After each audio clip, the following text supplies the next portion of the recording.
Hospital के outsourcing लगभग 200 कर्मचारियों ने सफलता के साथ एक दिवसीय हड़ताल किया। बता दें कि सुबह 6 बजे से शुरू होने वाले प्रत्येक शिफ्ट के सैकड़ों ठेका मजदूरों ने एम्स प्रशासन व उनके ठेकेदार खराब नीतियों का तीव्र विरोध किया। एम्स प्रशासन व ठेकेदारों ने हड़ताल को विफल बनाने के लिए हर संभव प्रयास किए।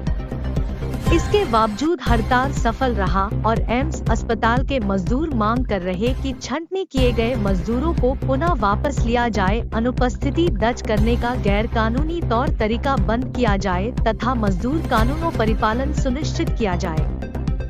आगामी दिनों की बैठक आयोजित कर फिर आंदोलन व हड़ताल की नोटिस दी जाएगी। इस आंदोलन के विस्तार के लिए जनप्रतिनिधियों व जन संगठनों से सहयोग की अपील की जाएगी। आए जाने किसने क्या कहा।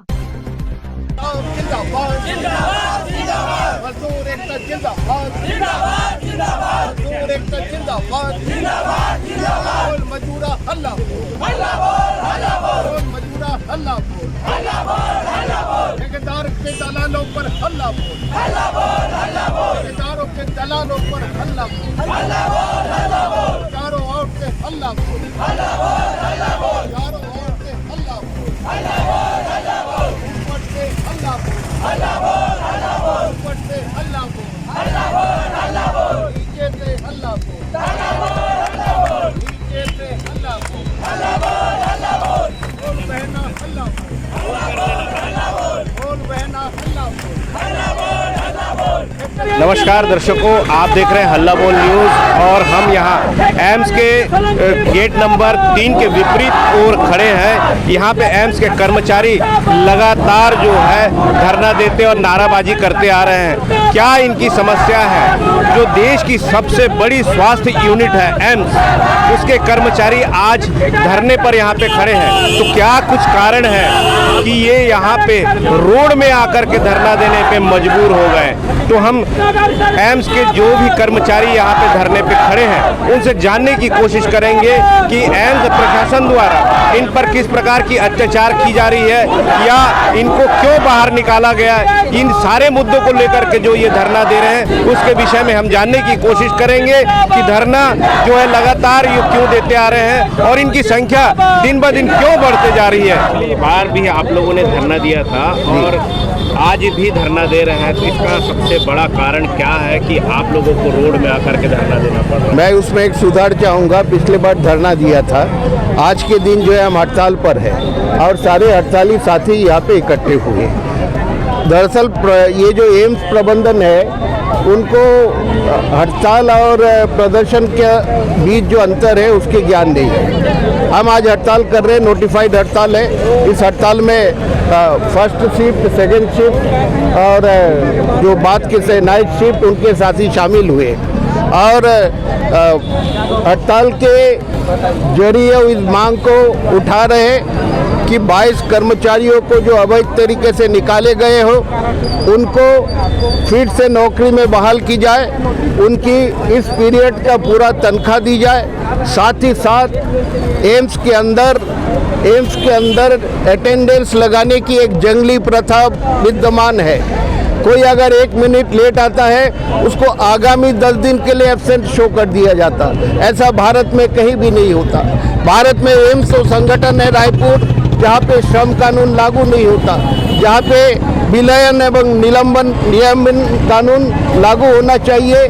ठेके प्रथा के संबंध में भारत सरकार के तमाम कानून है और साथ ही साथ ग्रेचुइटी कानून है, बोनस कानून है, श्रम कानूनों की तमाम चीज़ें हैं। लेकिन यहाँ पे भारत सरकार के अधिकारी कम चार्ज में है।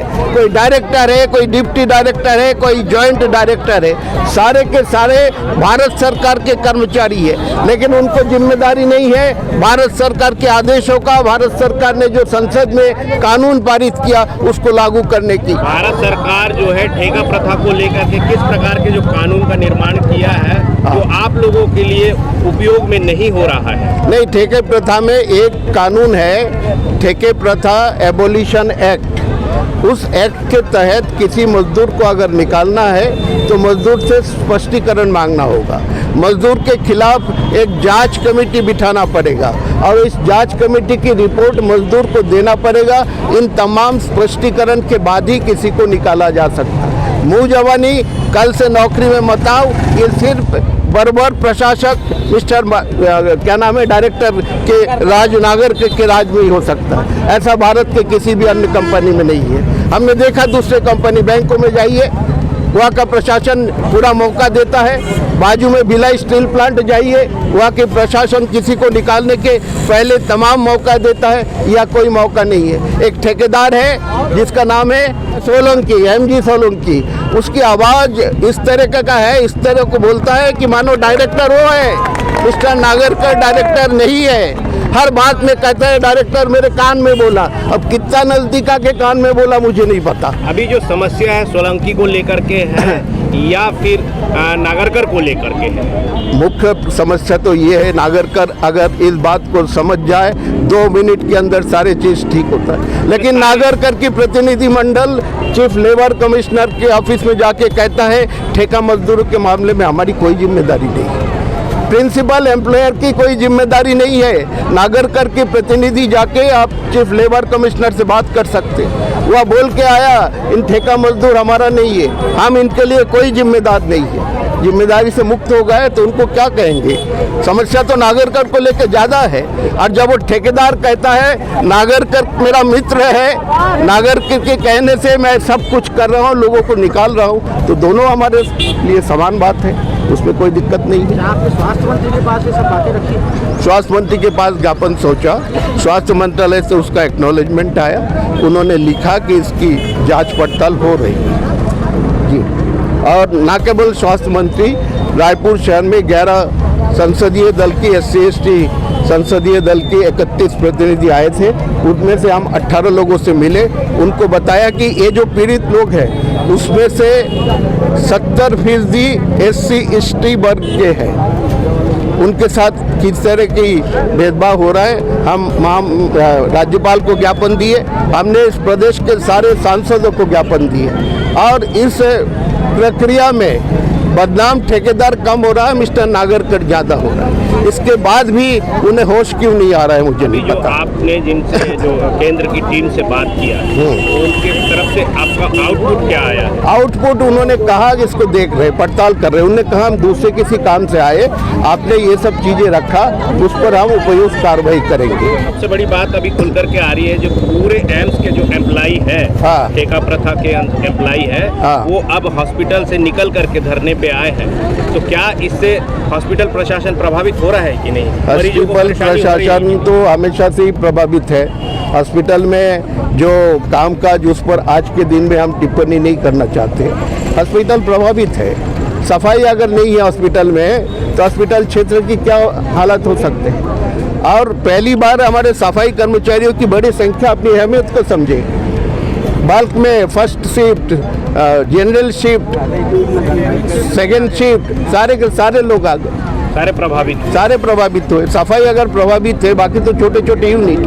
परिचय दीजिए। मैं SC Bhattacharya, AIIMS outsourcing employees union के उपाध्यक्ष हूँ। मैं एक सूचना और पत्रकार बंधुओं को देना चाहता हूँ कि कल रात को जो नाइट शिफ्ट में लोग ज्वाइन किए, उनको अभी तक बाहर निकालने नहीं दिए, उनको जबरिया वहाँ पे रोका गया। ऐसा कानूनन 8 घंटे के बाद किसी को रोका जाना, उनको बंदी बना के रखा गया मिस्टर नागरकर के राज में। ये मैं कहना चाहता हूँ, असभ्यता का इससे बड़ा प्रमाण और क्या हो सकता है। अभी जो मिस्टर भट्टाचार्य ने कहा कि जिस प्रकार की जो समस्याएं बन रही है, इन समस्याओं में अब हम एम्स के जो एम्प्लॉइज़ हैं उनसे भी सीधे संवाद करने की कोशिश करेंगे और जानने की कोशिश करेंगे कि क्या बड़ी समस्या इनके साथ हो रही है और प्रशासन किस प्रकार की इनके साथ अत्याचार या परिस्थितियां निर्मित कर रही है। अपना नाम बताएं और कहाँ के निवासी हैं, रायपुर के हैं कि रायपुर से बाहर से हैं, और आपकी मैं संगीता सोनी रायपुर छत्तीसगढ़ की ही हूँ और मैं एम्स में 8 सालों से कार्य कर रही थी। यहाँ पे बीबीजी नाम का एक कंपनी था, इंटेलिजेंट नाम का कंपनी था, उसमें की हुई हूँ। लेकिन वहाँ के ठेकेदार मैनेजर जो थे कभी हमको किसी तरह का वो नहीं किए। जो अभी जो आए हैं एमजे सोलंकी, मानसिंह परमार सर, वो बहुत ज़्यादा अपने तरीके से इनलीगल तरीके से मनमानी कर रहे हैं और वर्करों के प्रति भी उन लोग मनमानी करके, जैसे अटेंडेंस कार्ड वगैरह में एब्सेंट डाल देना या फिर एक दिन का छुट्टी मांगने से 2-3 दिन का छुट्टी देना, इस टाइप का बहुत सारा ऐसा चीज़ लोग हुआ है। और बिना गलती के ड्यूटी से निकाल दिया जाता है। बोला जाता है कि तुम कल से ड्यूटी मत आना, और उनको गलती पूछा जाने से ये बोला जाता है कि तुम्हारा कोई गलती नहीं है, फिर भी हम तुमको निकाल रहे हैं, क्या कर लोगे, जाओ। यहाँ तक के लेबर कमिश्नर सर के पास भी हमारा जो कंप्लेन की थी मैं श्रम आयुक्त में, वहाँ पर भी बोलते हैं कि मैं टेंडर वाला हूँ, मैं ठेकेदार, मेरा कंपनी है, मैं किसी को भी रखूँ ना रखूँ, इस टाइप का करते हैं। लेकिन बिना गलती के किसी को निकालना क्या सही है? वो तो सही नहीं है ना। किसी को सीधे तौर पे कहना चाहते हैं ये इनकी ठेका प्रथा की मनमानी है, बस मनमानी है। और वर्करों जो यूनियन में जुड़े हुए भी थे, उन लोगों को जैसे पता चला, उन लोगों को जैसे मीडिया कॉन्फ्रेंस हुआ था उस दिन, प्रेस कॉन्फ्रेंस हुआ था, उसके बाद 20% कुछ वर्करों को तो अभी भी आने नहीं दे रहे हैं, वहाँ पे कैद करके रखे हैं। लेकिन उसमें भी लेटर बना के हम यूनियन में जो वर्कर जुड़े हुए थे उनसे भी ये लिखित में लिया गया, दबाव में। उन लोग बेचारे वर्कर हैं, वहाँ करते हैं, डरते हैं, उन लोगों को बोलता है तुमको निकाल दूंगा, क्या कर लोगे, इस टाइप का बोल के उन लोगों से गलत तरीके से साइन करवाया गया है। और अभी भी कुछ वर्कर है जो उनको क्या कहते हैं, बाहर निकलने नहीं दे रहे हैं। उन लोग आना चाहते हैं लेकिन उन लोग से भी मतलब ज़बरदस्ती काम करा रहे हैं, नहीं करा रहे हैं, बैठे हैं, ये तो हमको अंदर का बात पता ही नहीं है क्या हो रहा है क्या नहीं। लेकिन उन लोगों को बाहर निकलने नहीं दे रहे हैं। ऊपर से एक लेटर बना रहे हैं ऐसे कि हम वहाँ नहीं जाएंगे, इस टाइप का कुछ लेटर सुनने में आया है। ये धरने पे या हड़ताल, हाँ, यहाँ पे कोई नहीं आएगा करके एक लेटर बना करके वहाँ पे साइन करवा रहे हैं, ऐसे करके साइन करवा रहे हैं, साइन करवा रहे हैं। ऊपर से आया आदेश करके उसमें साइन करवा रहे हैं हम लोगों से। और 20-25 वर्कर को अभी भी चेक के रखा है सुपरवाइजर, आने नहीं दे रहे हैं। आया हुआ फिर भी हमारा हाजिरी के गोल हुआ है, ये सामने प्रूफ रखा हुआ है इसको।